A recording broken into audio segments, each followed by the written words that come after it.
Welcome back to Can You Hear Me, a podcast about hearing, hearing loss, and everything in between. I'm here today with Emma Leone from the great state of Minnesota. Emma, thanks for joining me today.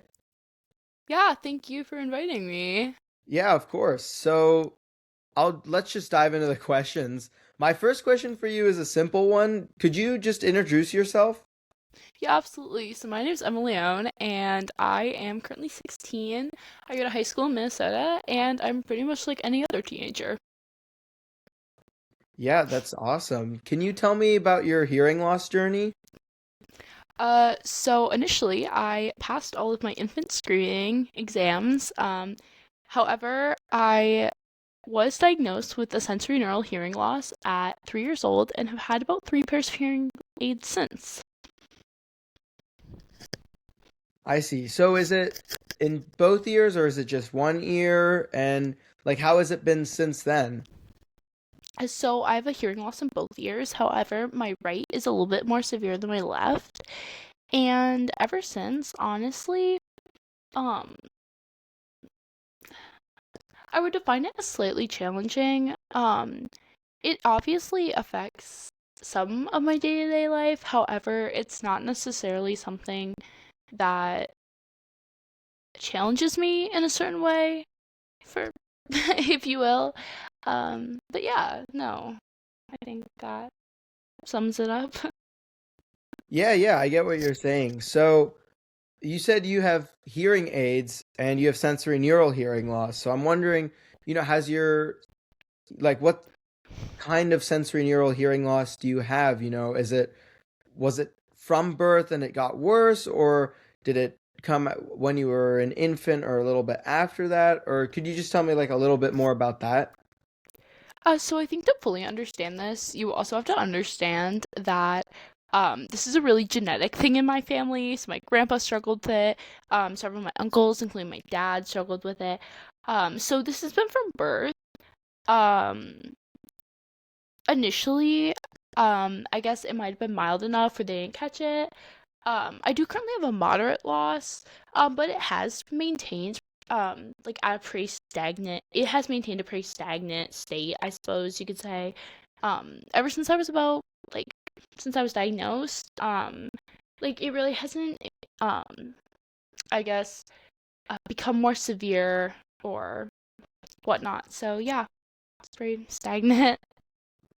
I see.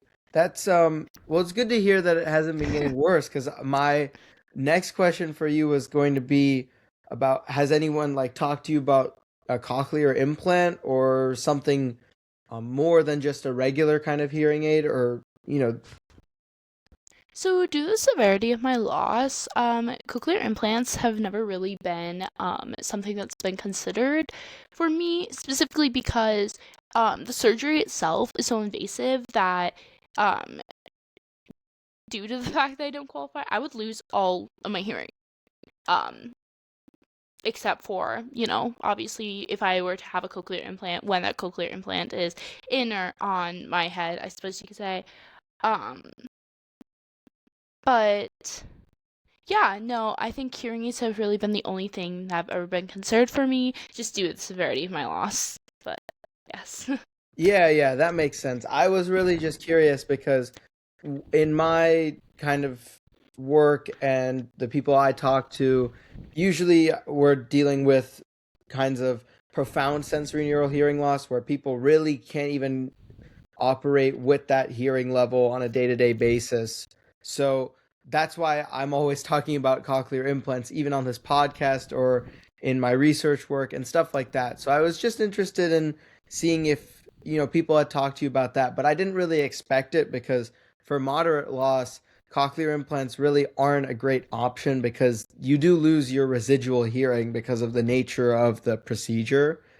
Um, my next question for you is can you tell me about if you've experienced any stigma surrounding hearing loss or I don't want to say if people have been making fun of you, but really that is the unfortunate reality of some people with this condition do experience that. So I really just wanted to hear about how your experiences have been with hearing aids and being a part of that community.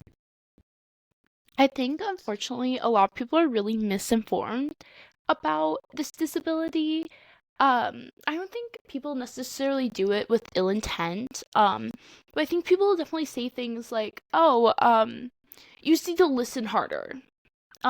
Which isn't necessarily reality when you're actually disabled. Like there's not a try harder. You wouldn't ask the situation I always use to illustrate what they're asking me is you wouldn't ask a handicapped person to walk up a flight of stairs because their legs are paralyzed in the case that their legs are paralyzed, I guess.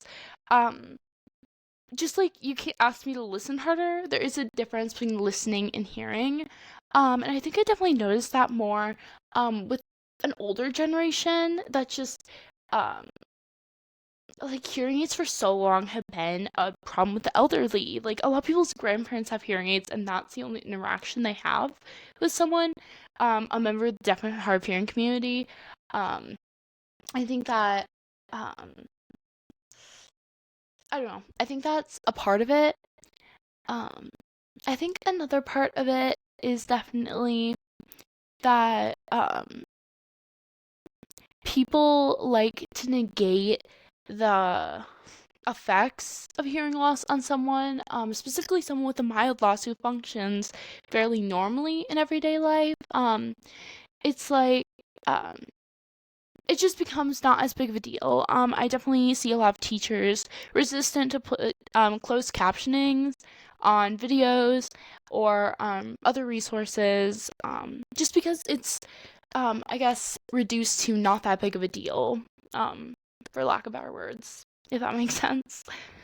Yeah, yeah, I completely get what you're saying. And honestly, it's really sad that even in this day and age, there's so much misinformation and just ill information going around regarding disabilities such as hearing loss, because hearing loss really is one of the most common disabilities in the world. So it's really sad to see that there's so many people who still don't understand hearing loss and think that, oh, hearing loss is just you can't hear or you can hear. They don't really see the in between. So that's really why I'm happy to talk to you today to get to know some of your experiences being someone kind of in that in between, if you get what I'm saying.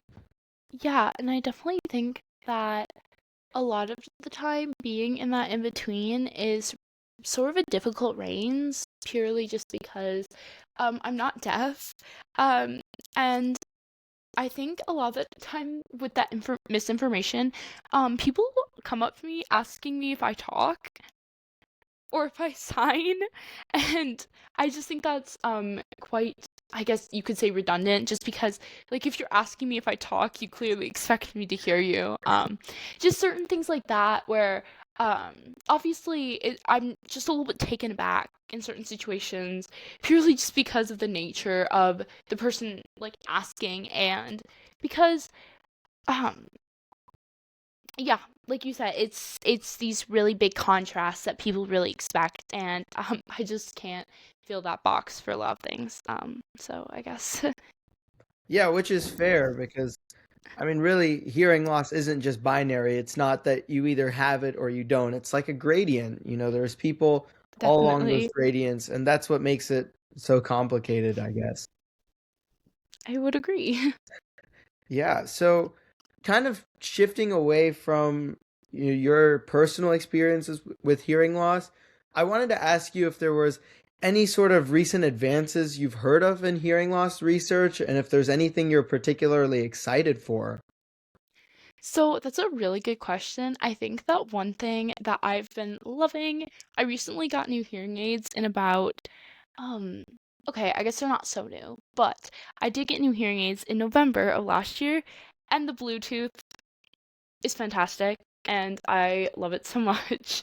I think that's just a really amazing resource because a lot of the time, traditional headphones, at least in my experience, or earphones or like AirPods, they don't necessarily make sense for someone that has to take out their hearing aids or put headphones over their hearing aids, which is really uncomfortable. But I think utilizing that Bluetooth resource, or even noise canceling outside, I think those are such amazing resources, especially for someone that does struggle with again, typical listening devices, and it does allow so many more people with a hearing loss, including people like my grandpa and I'm just me, to be able to hear things like music, which is so cool, I think, or podcasts, and it's such a cool thing. And I think it's a really great blessing to these people and to me. Yeah. Yeah, no, I agree completely with what you're saying. And I think it's great that you were able to get Bluetooth hearing aids because I definitely see the appeal of having a Bluetooth hearing aid because I feel like I'm always using my AirPods and it's definitely a very convenient option to have for listening to just videos or music or like you said podcasts like this one. So, yeah, it definitely is great. Is there anything you wanted to leave my audience with as like a closing remark? I think that just like you wouldn't necessarily yell at a person with average or typical hearing, you shouldn't yell at someone with hearing loss. Um, and I think a lot of people do it meaning so well. Um, and again, um, yes, it is appreciated, but just be sure to include everyone in conversations about, you know what, really anything, because I think that that act of inclusion can go so far. And just really wanting to be there and also listening. I just think there are so many ways to be inclusive without necessarily flipping your entire life upside down. And I just think that that is really impactful. So I think that it's just really important when people do their part. That's pretty much what I'm trying to say, I guess. But yeah, thank you for listening, and have a nice day. Yeah, very well said. I completely agree with you and I think it's great that you brought that up again because on this podcast I've interviewed people who are pushing the field forward and are doing all the cutting edge research, but it's really great to talk to someone who is actually the direct beneficiary of all the research they're doing. So, yeah, thank you so much for joining me today, Emma. Yes, absolutely. It was nice having. It was nice. It was nice being here, I guess.